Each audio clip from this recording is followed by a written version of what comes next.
You're watching the News Edge Early Edition.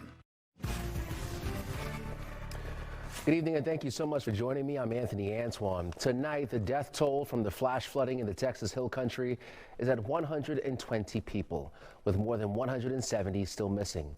President Donald Trump is expected to visit the area tomorrow. Alongside him, the First Lady Melania Trump. More than 2,000 local, state, and federal workers are also involved in the search efforts for any victims.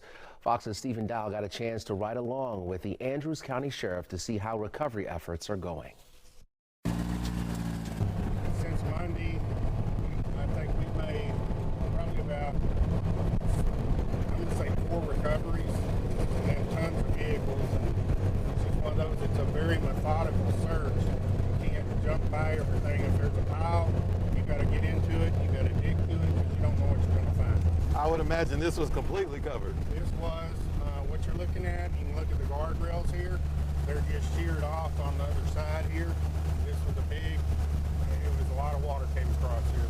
We've done a lot of searching down here. It bottlenecks way back up there, and they're doing a lot of search efforts, but it's very slow because it is, I mean, you've got massive trees, and these are little debris piles up next to what you see up there. In law enforcement, you kind of professionally have to be a little numb to things to get through the day.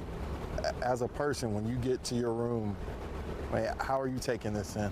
Well, on that right there, you've really got to reflect, and you're right, we do get out here, we have a job to do, and we put our hats on and we do it. Afterwards, you know, everybody's got their own little way of dealing with it. We do have counselors, we get together.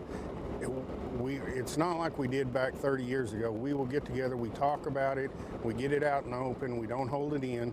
That way we can move on to the next one. Yes, sir, I'm headed to the truck right now.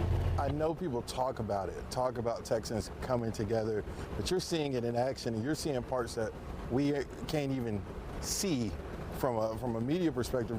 Describe that. When something like this happens, everybody comes together. You're no longer this department or that department.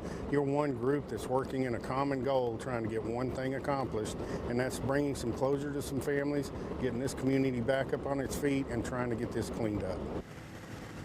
Thank you so much, Stephen, there for that report.